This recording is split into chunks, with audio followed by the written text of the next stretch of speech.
All right. So, with that being said, I really appreciate everybody for tuning in to the Midday Sports Report as we talk about the things that's going on with Cowboys Nation.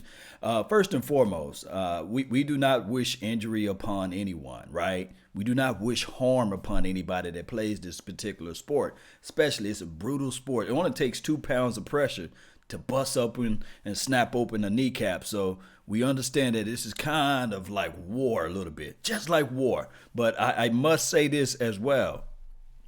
We got to figure out a way to be healthy leading into this particular postseason or preseason or, well, I'm all everywhere. Postseason, I meant to say. But this is the thing, Cowboy Nation. Amari Cooper, his ability to help out everybody on his team is fantastic. It's wonderful. You can wrap it all into one. And what I was saying is that, of course, the quarterback is still learning and developing. He's not the passing quarterback. Of course, we get that. You can put that in a box. You can seal it away and throw it away, right? And then, of course, we understand what Ezekiel Elliott brings to a team.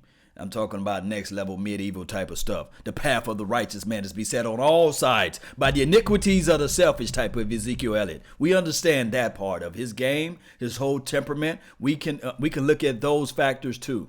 But I must say this, Cowboys Nation, that where we at now collectively, we are in a spot that our defense is playing well. We're in a spot now that we are hot right now.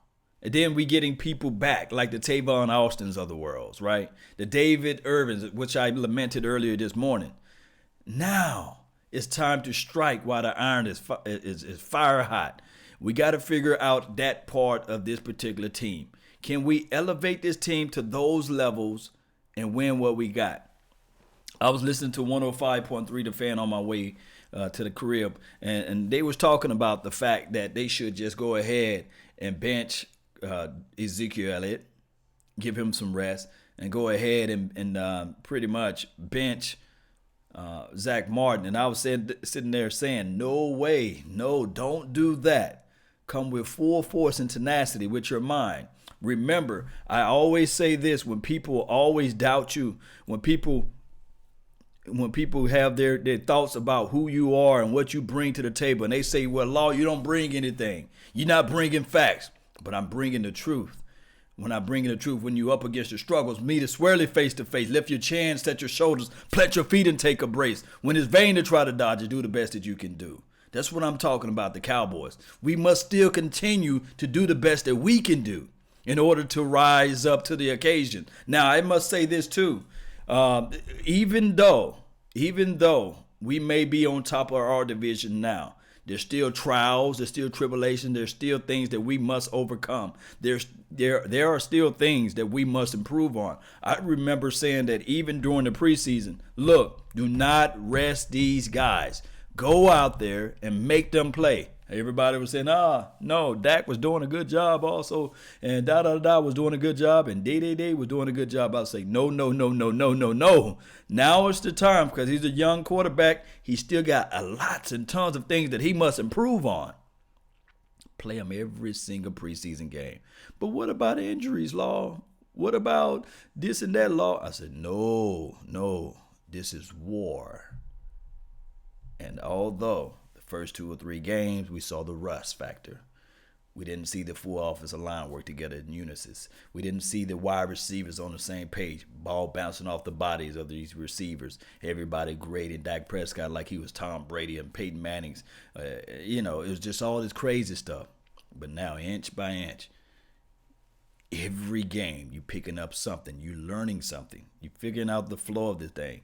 Shout out to Daniel Mazza, man. Appreciate you guys. Thank you for tuning in to the nation. Let me give a quick shout out to those who are the first person that's in here. Money Making Mall, man. You always there. Really appreciate you. Joe Avaretto, appreciate you, man. Thank you for tuning in. Thank you for tuning in. You're the third person in this thing. Damian Rainey, 4th place, man. I really appreciate that.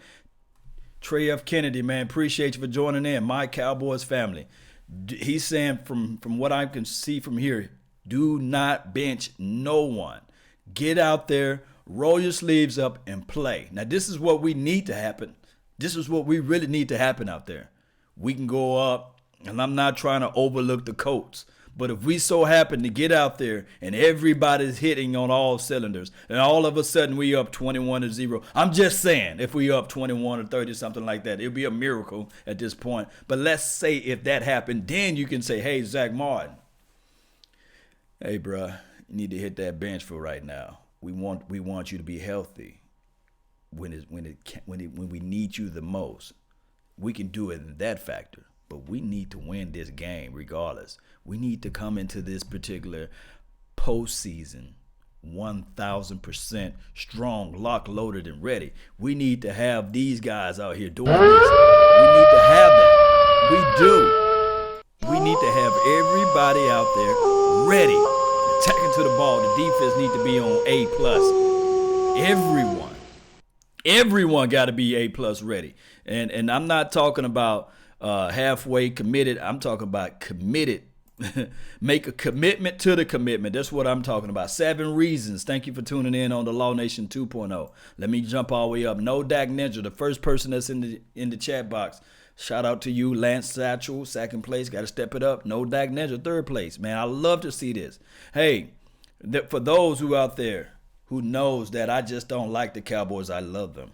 And I must tell each and every last one of you guys, I like it when you guys comment. I like when you guys leave your opinions, your thoughts out there, especially when opinions becomes facts. I love that, especially when you guys bring up the hard truth of the matter. I love each and every last part of that. And I will never stop that because what anybody say, I will always get out here and speak my mind. Yes, your mind is everything. And the Cowboys, just like when we were 3-4, and just like when we was 3-5, especially when we went from 3-4 and 3-5, everybody was sitting there saying, "Oh, it's over with, Law. We can't do anything."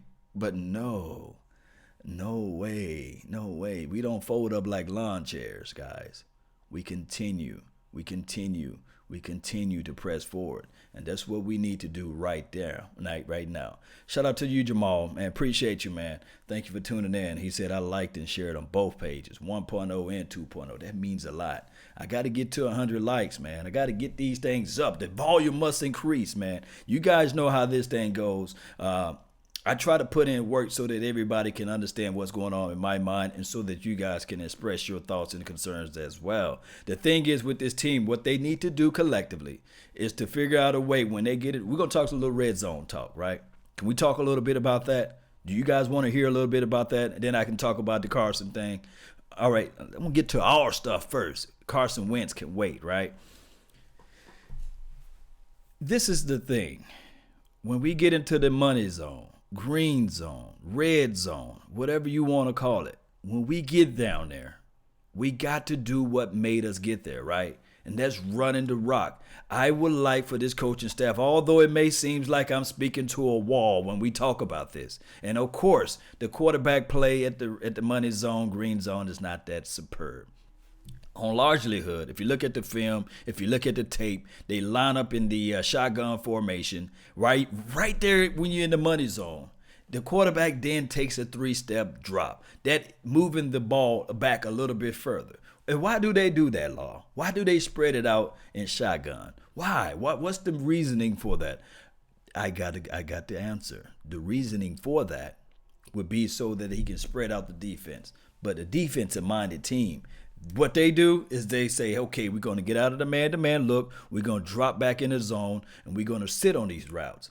And 9 times out of 10, what the Cowboys been known to do when they get into that money zone, green zone, red zone, is they just go vertical. For some strange reason, I think that this is not me hating on Scott Lanningham. This is not me talking about him. But this is the facts right here.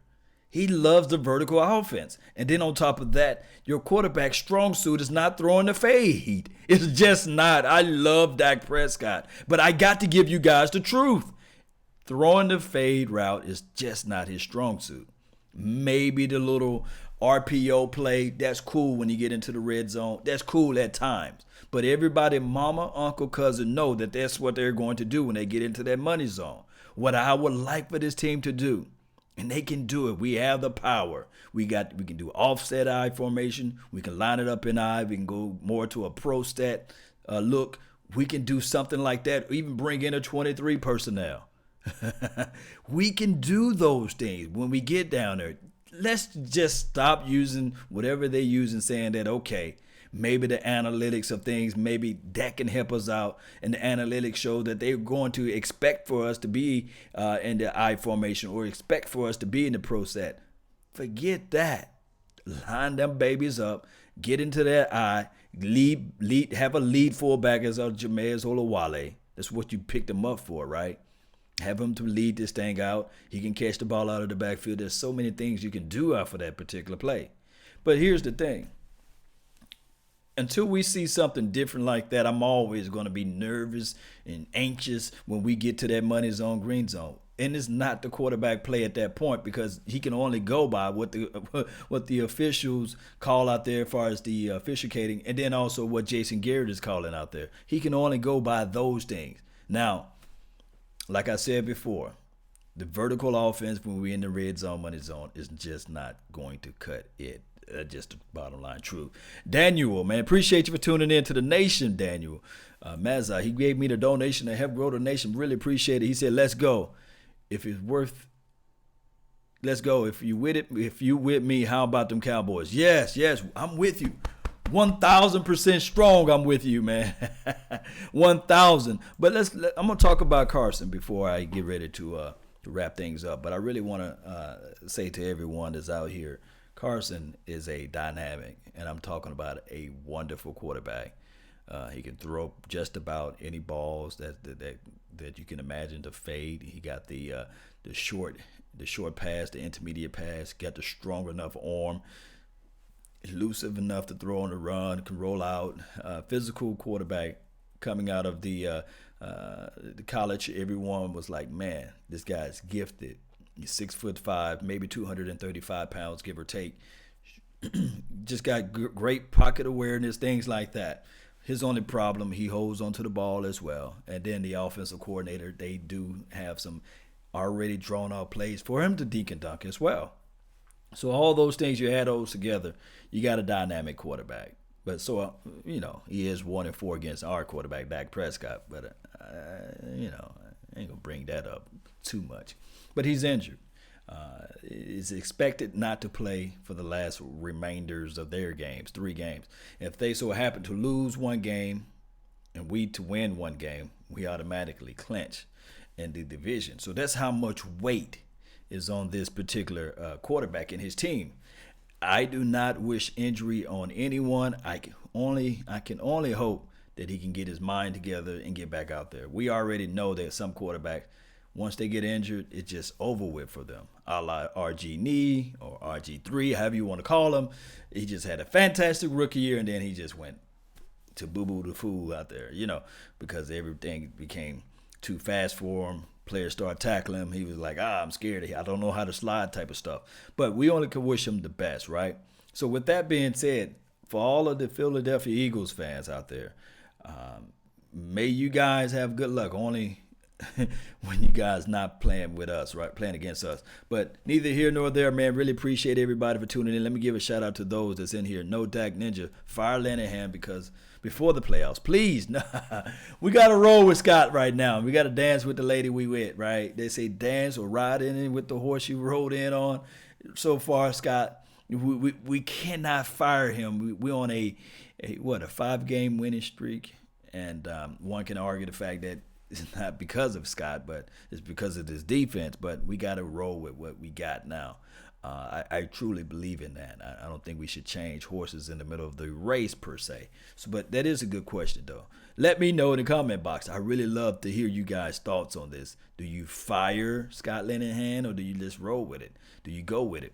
Mike Wall, what's good, man? Thank you for tuning in to the nation, man.